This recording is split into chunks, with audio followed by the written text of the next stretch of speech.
Yeah, in our company, which is Resolute, which is based in Poland, Warsaw, we do a lot of reverse engineering, and it's all about memory chips, specifically NAND memory chips. So we are basically NAND memory analysts, I guess you can call us. And our only purpose till now during the analysis is basically data extraction. So what we try to do is we try to extract as pure data as possible, user data. I'm talking about obviously about user data. So that's kind of another side of the problem, right? Because most of you guys here doing a lot of pen testing, a lot of security analysis, and we're dealing with the results of, wear and tear of the device during the usage, basically. And so that's what we do. We do it for data recovery, for commercial companies. We do digital forensics, and this area is a little bit new for us, to be honest, which is security researchers, but we do have some also users that use our technologies. So today I'm going to talk about the one specific technique. We do a lot of stuff, but this is specifically related to like a physical analysis of NAND memory, and the goal of this analysis is basically to find the pinout, the connection points of the NAND memory in all kind of devices like micro SD cards, eMMC chips, pretty much everything you can imagine. And first of all, who needs that, right? Obviously, like almost everybody who is involved in any sort of IT operations, digital forensics, security researchers, data recovery, vendors. I think that's also very important for vendors, and transportation safety boards and all sort of guys who want to pull out data from the destroyed devices. Right, and we're talking about a very wide range of devices here. It could be anything that is based on flash memory. Portable storage devices, smartphones, tablets. I mean, it's pretty much everything. We work with everything. And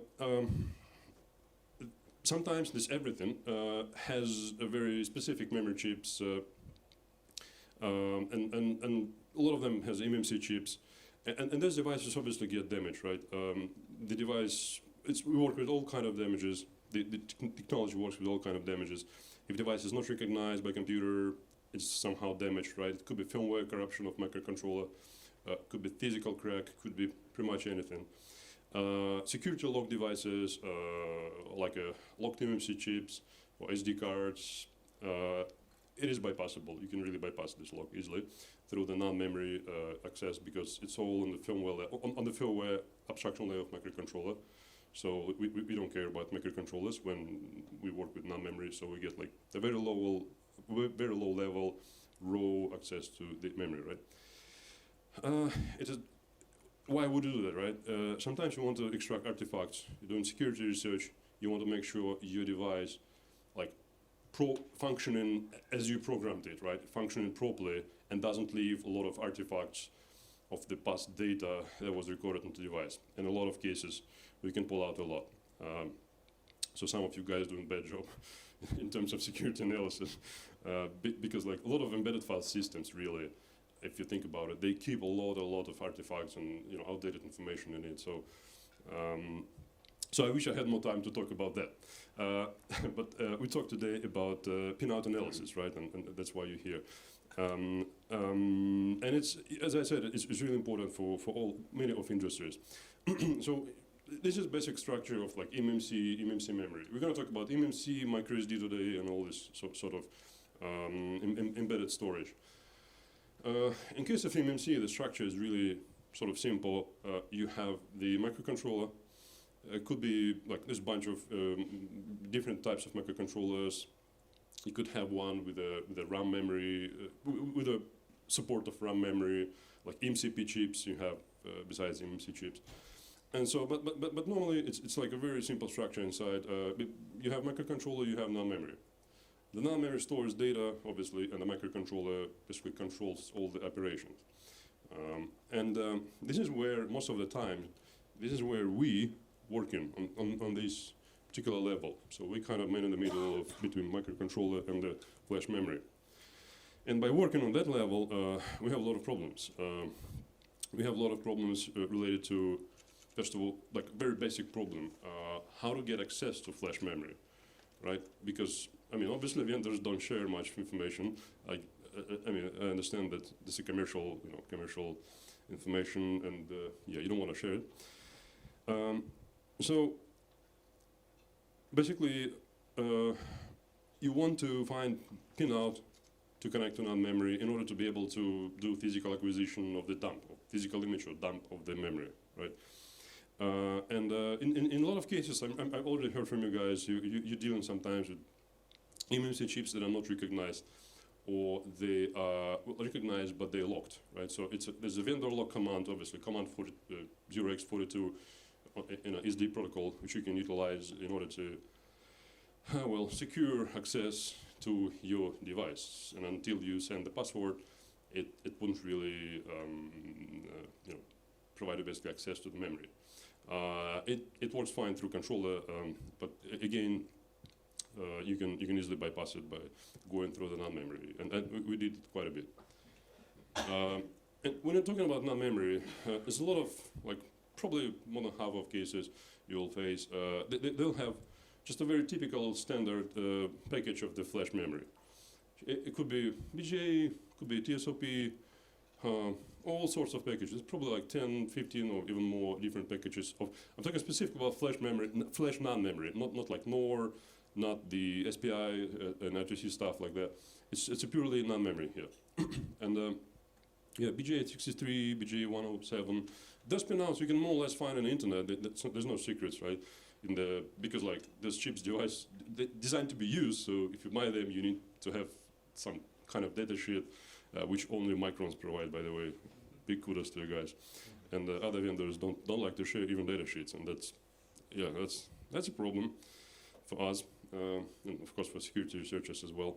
So those chips are very easy to read normally. You just plug it into adapter, no big deal, connect to reader, our reader, or you can use like probably other readers, and you're good with that. Right? You can easily read the chip, no big deal. But what if you get one of those devices, right? What if you get a USB thumb drive, microSD card? MicroSD card is probably, or eMMC chip, to that say. And microSD is a very, very good example, right? If it gets damaged, and we're dealing with a lot of cases from, example, transportation safety boards of different countries. You'll be surprised to know a lot of planes, they do have, use microSD cards, sometimes CF cards and stuff like that, or SSD drives for flash recorders. And when they crash, I mean, they crash heavily. And sometimes those kind of devices, they could get cracked or scratched or could be fire damage. And so the most sensitive part is obviously microcontroller, because it's a memory chip can sort of like designed to work in a harsh reality, high temperatures and stuff. But microcontrollers are much more sensitive, as we know, because they have a high density, packed a lot of peripherals and stuff in it. So they get damaged usually first, and then the memory chip normally survives. And if you look inside NAND memory, like when you talk about normal micro SD interface, it's pretty simple, right? I mean, you have clock, you have data. It's just a basic SD protocol. You can, obviously read it with any card reader. But we're interested in getting the low-level access to the raw image of the NAND memory itself. And for that, we need to understand internal structure of device before we even get to analyze it. Normally, microSDs are very, very similar to eMMC, and there's no really difference, or almost no difference between eMMC chips and microSD and SD cards as well. They just have microcontroller and a memory chip, really. There's also a bunch of capacitors and resistors, but we're not interested in that part. They don't store any data, right? And our approach is usually to go through them, like to analyze the content of memory. We are not very much like microcontroller analyzer guys. We don't do like GTACs, we don't do like SVD extractions and stuff like that most of the time. A lot of microcontrollers is based on ARM, right? But it's like, there's a lot of internal caveats that you have to understand how to sort of hack it to get access to it. So we go straight to the memory. And then in our product database, like there's a bunch of already available pinouts, probably like 200 plus. You can use them, you can solder it, and that's okay. You don't need to analyze anything. But that's not the most interesting part, because a lot of times you get devices that is not supported, not recognized, like nobody's seen it before. It's like these technological parts of devices, they are so different, like because you have like bunch of vendors who produce, like even like the guys who assemble devices, like Kingston, like Transcend and other companies, they do basic assembly. They put things together, right? And they change design quite often. They don't care basically like about standardization or anything. If you have more or less standardization in the non-memory, when it comes to assembly, it's like nobody tells you how to create your micro SD, right? You can make layout of board any way you want, and that's like to us, to guys like us, and you two, it's problematic, right? Because we have to deal not with 10 or 20 devices, but it's like hundreds and hundreds and hundreds of different devices, different pinouts. And if you look at eMMC chips, which are very different vendors here, they also have, just like those devices, right? They have those pods. If you noticed, right? They almost always they have those pods. And this is where, from what we understand, the vendors, they do like a testing. They test devices because they do complicated assembly, wire bonding and stuff, and then they have to be able to somehow like a test and how devices are basically functioning.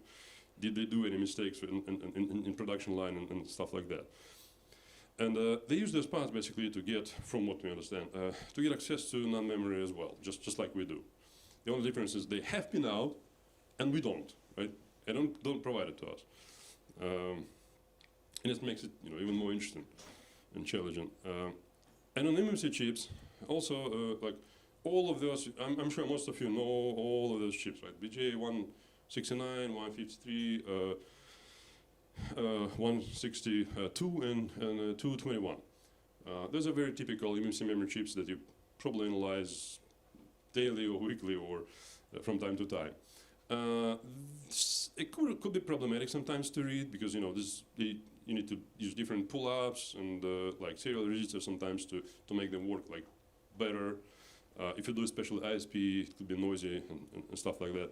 So you need to, there's a little bit of hassle with that, but more or less there are many available tools for reading eMMC memory, right? And when we read eMMC memory, it's just like SD card, but just different pinout. So you just get in the pure like logical image of the data, right?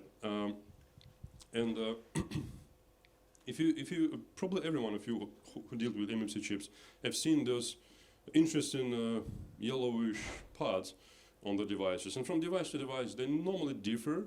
Like from a lot of like Hynix chips, they use very like similar patterns. Microns also use quite a similar patterns of the pads. Samsung, they have a lot of variations, I'd say. Toshiba's also have a lot of variations of the stick logical pads. So what I'm trying to say is those pads are not really standardized, that's a hard word to say, standardized or anything, right? And they are completely randomish. And there is zero documentation on the internet about where is signals here, like which signal is where. There is literally like zero information. You can even ask ChatGPT, won't be able to tell you.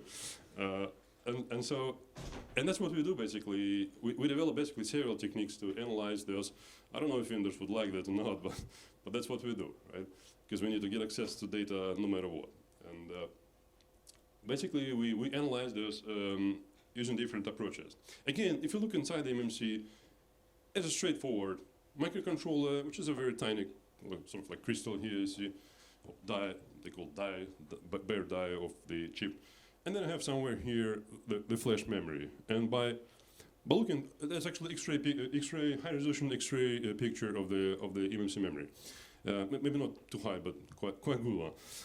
And you can actually see sometimes, you can actually see a lot. When you see the wire bonding, you can basically understand how many like diodes they have, what's the structure of device, and you can actually see sometimes the patterns of the signals in those wire bonds of the memory chips, right?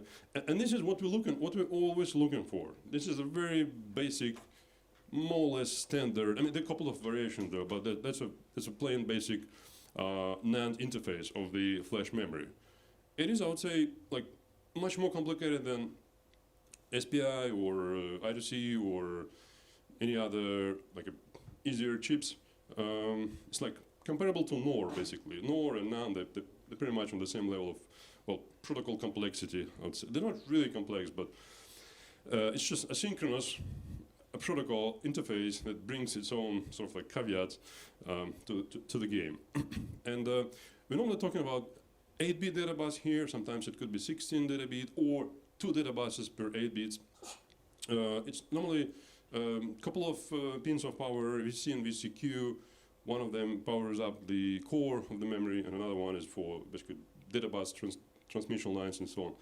You have a ground for sure, and then you have like control signals to be able to operate the send commands, to send addresses, and like to read data or to write data. They don't use clock because it's a synchronous interface, but they rather use sort of latches in order to switch the data bus into different modes, like send command mode, send address mode, and read data and write data mode. And then I have a couple of status pins here, status pins, which is really busy, tells you if memory is busy already. And then the crystal or chip enable signal that basically enables the physical die of flash memory. So that's really important when you do analysis of Pinout. This is your like a Bible. You need to know it. You need to know exactly what every single is doing. And the most, I wouldn't say classic, but that's just the most popular methods. They're not probably very common in reverse engineering of analysis of the pinout of the flash memory or eMMC memory or any other kind of memory. You have X-ray inspection. That's like, I wouldn't say it's terrible. It is doable, but it takes so much time to analyze the layer by layer. You have to trace every single track from the controller to the memory, and only then you can more or less understand where actually the technological parts, how they connected basically to the die of memory. And so then you can kind of understand by gathering statistics, and that's what we do. You can understand which part represents what signal based on the like a visual pattern analysis of the wire bondings basically. You can do that, but just getting a lot of devices analyzed and then sort of like generating some sort of visual patterns of the wire bonds. That's what we do.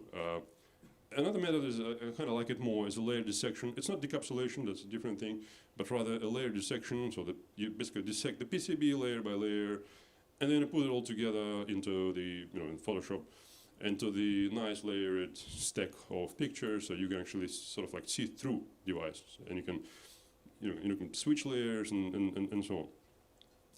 And another one of my favorites is a logic analyzer analysis, right? It's a signal analysis using logic analyzer. You can use it on donor devices, but also, in fact, a lot of damaged devices, a lot of devices that don't like respond when you plug them in. They will also send, the controller will, in many cases, will also attempt to communicate with the memory. And that's what we're going to capture in order to understand what pin is doing what, basically. And yeah, that's example of X-ray pinout analysis. You can clearly see why it's terrible. It's a very hard job, basically, very time-consuming. You have to basically trace everything, and you're very, very lucky if you have 2-layer device. If you have 4-layer device, that's like power of 2. If you have, I haven't seen more than 4 layers for now.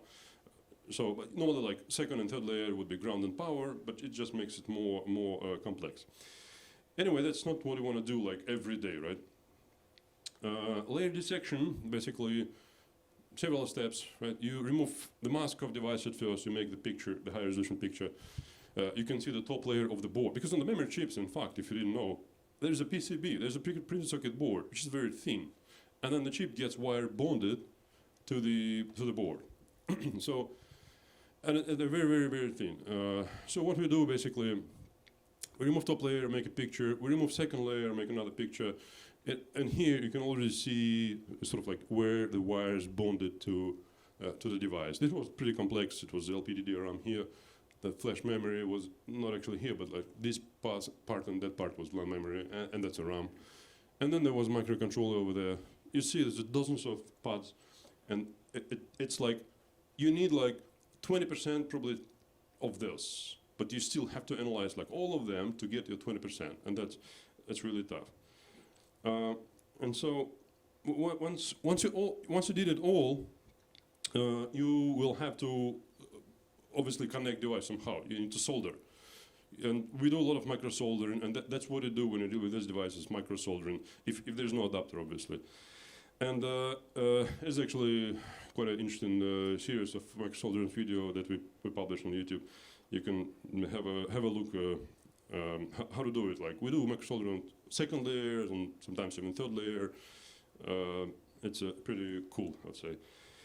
And so that's how your logic analyzer setup looks like, right? You have your testing device, which is, in this case, micro SD, but it could be pretty much anything. USB drive, anything, eMMC chip, micro SD or SD card, right? You probably couldn't see it here, but there will be a close-up picture later.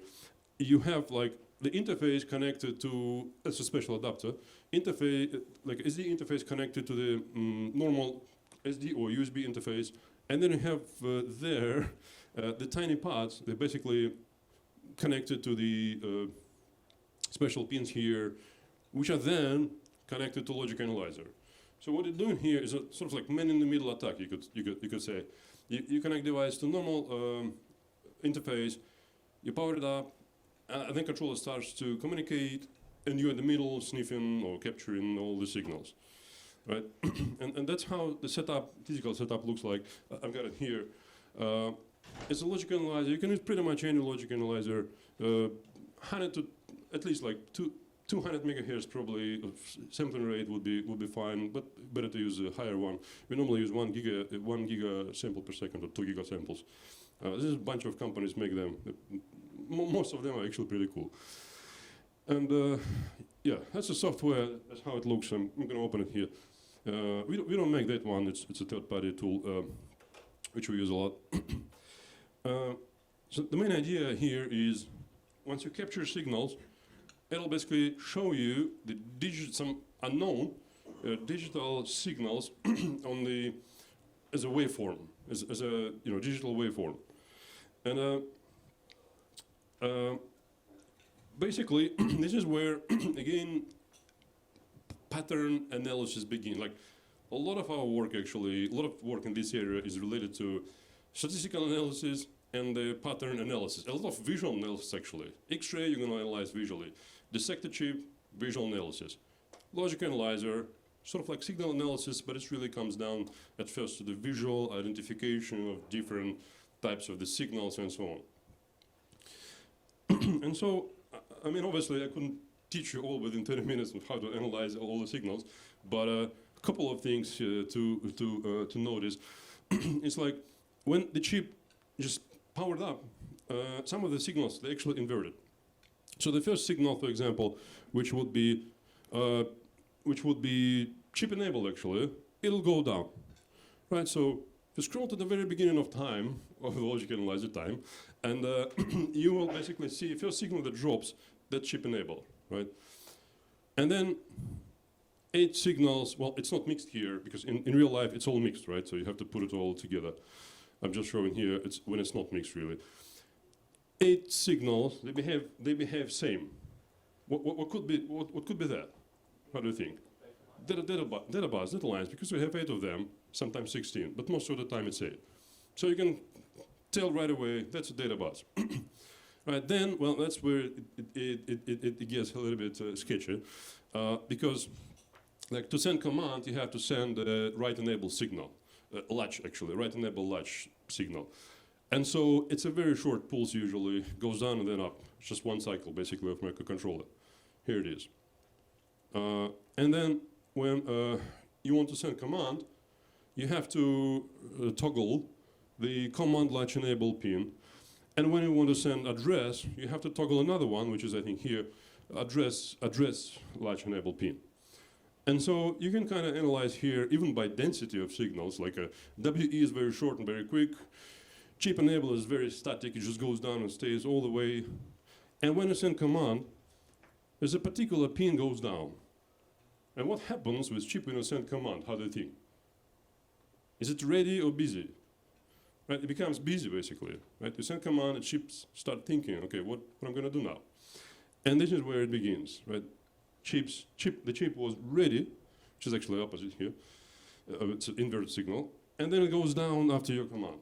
And that's kind of information you would want to analyze through logic analyzer. This is like step number one, just to distinguish between different types of signals. And then you have data bus, right? You'll have to understand also data bus. And so there's another very easily distinguishable signal which goes like a clock, right? There's no real clock in flash memory. There are a couple of protocols with a real clock, but normally it's not. So you have some signal that looks like clock. Well, that would be read-enabled because the microcontrollers, they send a very small amount of data to the memory, but they read large portions of data. So write-enable would be very short and very, not very often you'll see that signal. But read-enable will be very large, very long, because you read a lot of data from the flash memory. And so you see the clock, that's read-enable right away, right? And then it comes down to there's a lot of patterns again, in a lot of patterns in the signals. Like I can, with experience, I can tell right away that when I see like actually 7 cycles of read-enable, and those two guys, it looks like teeth actually, if you look at it, right? You have top teeth, you have a couple of teeth. Here's like a dog's mouth, right? And there's a tongue in here, right? In the middle. Sort of, I mean, it kind of looks like that. I'm not crazy, right? And you can tell, oh, that's a page read command actually. And that makes, patterns in your head. And now I see at any place of the signals, I can tell right away, well, that would be read enable, address latch enable, command latch enable, easy. Like when you did it a couple of times, it becomes really easy. And then the hard part, really, the data bus, right? That's always hardest part in any kind of analysis. So you have 8 bits. What are you going to do with this, right? They're tough. Sometimes they're tough to analyze. Well, and if you notice, the RE or read enable goes all the way together with the data. That's always like that. So it's very easy to see. Read enable is very fast signal. It's the fastest signal basically in flash memory, and is easily recognizable. And then data bus. Well, data bus toggles very randomly. Well, some people can say, well, I mean, I can send the known data to device, so I could probably see how it changes. Well, there's no way you can do that, because all the data in flash memory is scrambled. Period. Like almost like TLC chips, scrambled, eMMC chips, scrambled. I mean, the data which is recorded into flash is actually randomized by controller. So you can analyze nothing until you scramble it. So like you have 2 variables. You don't have pinout, and you have no idea what data is being sent, basically. But you can there's a couple of tricks, right? First of all, commands. Flash memory chips, they send commands. Commands could not be scrambled because memory chip wouldn't be able to understand it. So commands are not scrambled. So we analyze commands here. And if you can open non-flash interface, another great work by guys from Micro and other companies. They actually have documentation. That's a big one. And it describes standard set of commands that you can send to the flash memory, right? And there's like read ID command, it's 90, so a couple of bits used. Read page command is 30, couple other bits used. Like, when you gather like 3 to 4 commands, and there are different bits, being toggled, so you can kind of analyze those patterns and understand which bit is what, like IO 0, like IO 3, because if you just grab calculator and turn 90 into the bits, you'll see that like 2 bits toggled, 30, 2 bits toggled, and there's a different ones. And so you can kind of see, it does take a bit of time, but you can kind of see what command is happening here, and from that you can reverse it into, okay, there must be 2 bits that are utilized in this command. And there's also another way, because microcontrollers send, during initialization, when you just power up device, microcontrollers send very special command. It's normally like read ID. So every memory chip has identifiers. And that one is unique for the model. For specific model of the memory, it could be like 98, 3C, blah, blah, blah. It's like 5 hex byte, basically. And we have a huge database of identifiers of the chip. Let's see how we identify chips. The same like in SPI, you also, read ID, you get ID. I think a couple of bytes in SPI. In here, it's 5 to 8 nowadays, actually, bytes. And so that kind of information, I'm going to I think show you now in the logic analyzer. You can actually take those bytes, throw them into, we use our software for that. It's a visual reconstructor. You can throw them here, and then hit find pinout. Now, it'll do a very simple thing. It'll basically do like millions of brute force combinations of the, not really millions, it's like 2 power, whatever, 8 or 5. And basically it'll try to find known ID in a database.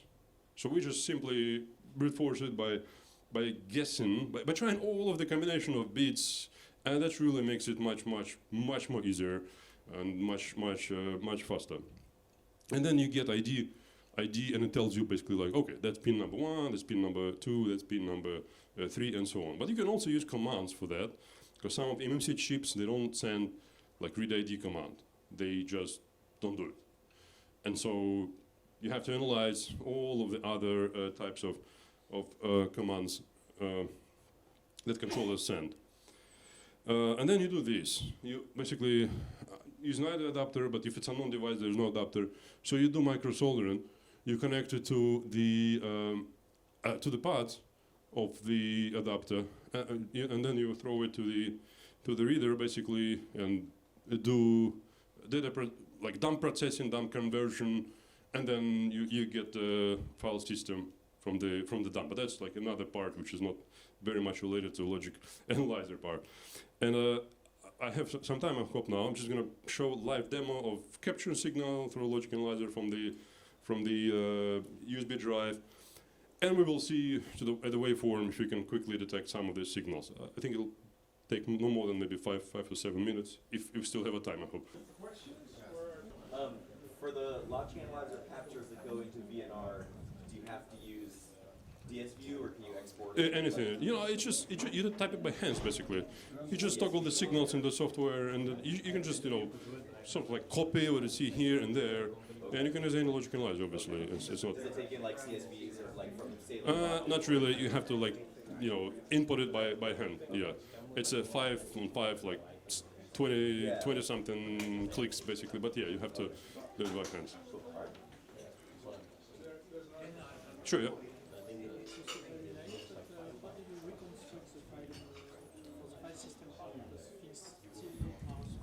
Yeah, a particular presentation was just for this subject, but in our product we have all the emulation things and which emulates controller.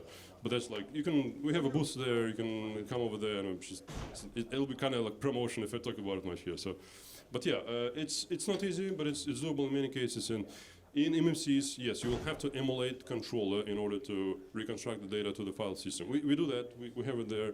You can have a look how we do it maybe after lunch.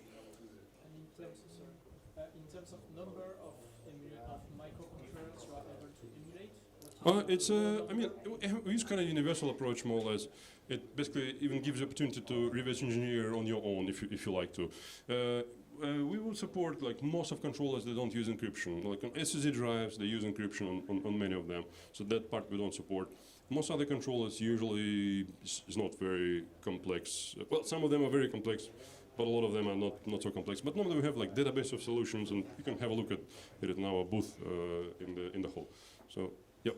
How different will it be for UFS? Yeah, UFS is different. We do have UFS now under analysis. We got one pinout, but it doesn't work. So I think we have a problem with the power schematics there. You need to supply 3 power, as far as I remember, 3 powers to UFS, 1.2, 1.8, and 3.3. We have a little bit of problem with that. We did X-rays of multiple UFS chips. We kind of found, I think it was Toshiba chips, I don't remember exactly, but we kind of found where the data bus should be, where control signal should be. We hooked it up, and it just doesn't work yet. So we have to figure out. We didn't layer dissect yet. We will probably do that, and we will test it. So, but yeah, we don't have luck yet with the UFS chip specifically. Most of them see no problem. UFS for now problem. Yep. Yeah. So like you already said with SPI flash, you can just send a read ID and then it will tell you some.